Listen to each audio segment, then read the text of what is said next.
Je voyais l'homme, étendu sur la toile maculée de sang brun, sa jambe broyée, puis son visage. C'était du rosier. Il gémissait avec douceur, ouvrait des yeux démesurés, pleins de navrance et d'étonnement. Ah, mon lieutenant. Lui aussi m'avait reconnu. Il avançait les doigts au bord de la civière et répétait, suppliant, impérieux, la main, la main. Penché vers lui, j'ai serré longuement ses deux mains. Des larmes roulaient sur son visage, où le martyr posait comme une lumière terrible. Il a murmuré de la même voix autoritaire et suppliante. « Tu ne m'en veux plus ?» Je n'ai pu que serrer ses deux mains davantage, et je me suis senti bien peu de choses devant lui.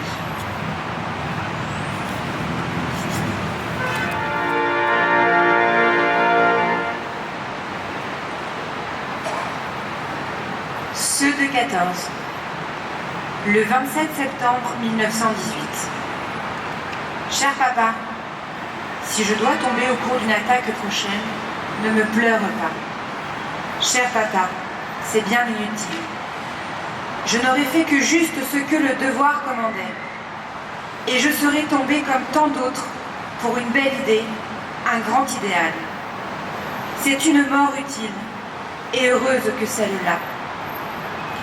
Je suis fière d'être ton fils et d'avoir hérité de tes solides qualités morales qui sont à la souche de notre famille.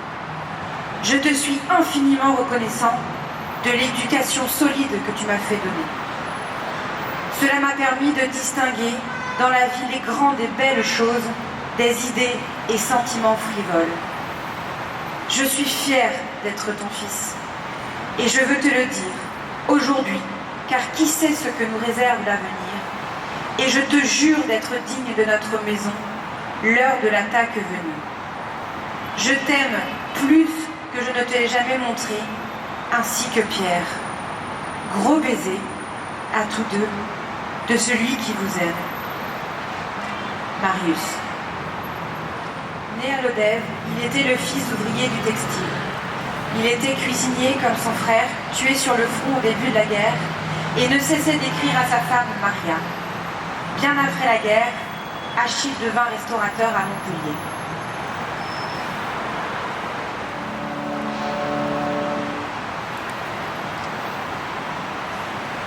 Lettre de René Villard, parole de Poilu.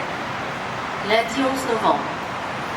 Ma chère maman, ce matin, de bonne heure, les autos américaines et françaises qui défilent sur la route, à 100 mètres de notre installation, arboraient des drapeaux. Et à 11 heures, nous apprenions à la fois la signature de l'armistice, la fuite du vieux bandit et la révolution en Bolchie. Et toutes les cloches des villages voisins sonnent de joyeux carillons, cependant que le canon a cessé de tonner et que le soleil de la fête ici fête l'été de la Saint-Martin et la fin de la guerre. Te dire notre joie à tous est impossible. Ma première pensée a été pour ceux que j'aime. Pour toi, ma chère vieille maman, qui va retrouver ton pays redevenu français. J'ai jeté un regard sur les Vosges qui se profilent devant nous. Les deux versants en sont français maintenant, et pour toujours.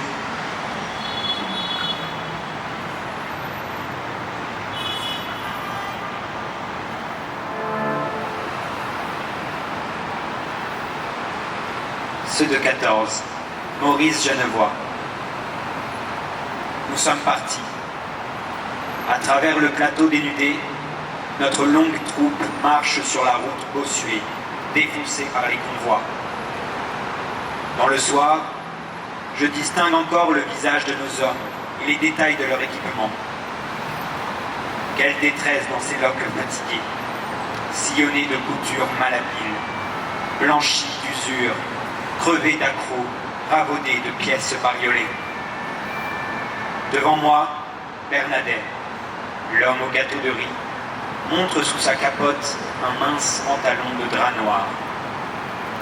et il porte roulé sur son sac un veston de même drap, verni de graisse, dont il s'affuble dès qu'on allume les feux. À mon côté, Martin, le mineur du Nord, s'est cravaté d'un tour de cou en laine frisée, blanche parure de fillette paysanne. Toute une escouade exhibe les mêmes bandes molletières, d'un vert bourru et criard, coupé sans doute dans la longueur d'une vieille couverture. Les clous des souliers se sont usés sur les cailloux de toutes les routes. Les talons tournent, les semelles baillent, et les patelettes des sacs, peu à peu racornies, se recroquevillent sur les bords. Il n'y a guère plus de 2 mois que ces hommes sont partis. Vêtus de rouge, de bleu vif et sanglés de cuir brillant. 2 mois. Combien reste aujourd'hui de ceux du premier départ? Leur peau s'est hâlée, tannée, durcie. Elle colle à leurs pommettes qui saillent sous les orbites où s'éternit l'éclat des yeux. Et pourtant, je ne puis accueillir l'impression d'épuisement que suggère l'aspect de cette foule minable. Sous la détresse des étoffes déteintes, les cuillères brûlées, je sens une force qui dure. Ils vont, ces hommes, à grands pas souples, balançant leur bras gauche d'un geste long qui rythme puissamment leur allure.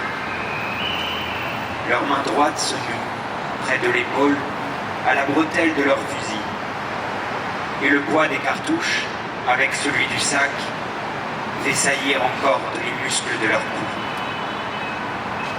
Canapé, le corps durci, les yeux redevenus calmes pour avoir reflété trop d'horreur, ils vont leur marche, sur 2 désormais.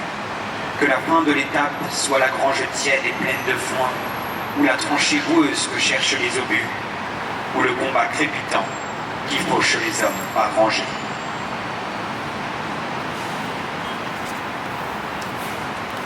Et pourvu que ce fût dans une juste guerre. Heureux ceux qui sont morts pour 4 points de terre. Heureux ceux qui sont morts d'une mort solennelle. Heureux ceux qui sont morts dans les granges batailles, couchés dessus le sol, à la face de Dieu. Heureux ceux qui sont morts sur un dernier haut lieu, parmi tout l'appareil des grandes funérailles. Heureux ceux qui sont morts pour des cités charnelles, car elles sont le corps de la cité de Dieu. Heureux ceux qui sont morts pour leur âtre et leur feu, et les pauvres honneurs des maisons paternelles. Car elles sont l'image et le commencement, et le corps et l'essai de la maison de Dieu. Heureux ceux qui sont morts dans cet embrassement, dans l'étreinte d'honneur et le terrestre aveu. Car cet aveu d'honneur est le commencement, et le premier essai d'un éternel aveu. Heureux ceux qui sont morts dans cet écrasement, dans l'accomplissement de ce terrestre vœu.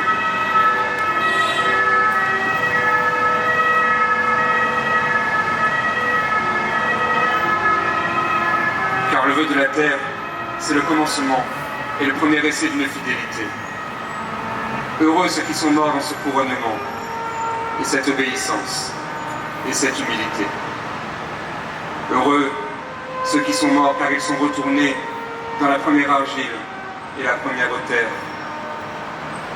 Heureux ceux qui sont morts dans une juste guerre.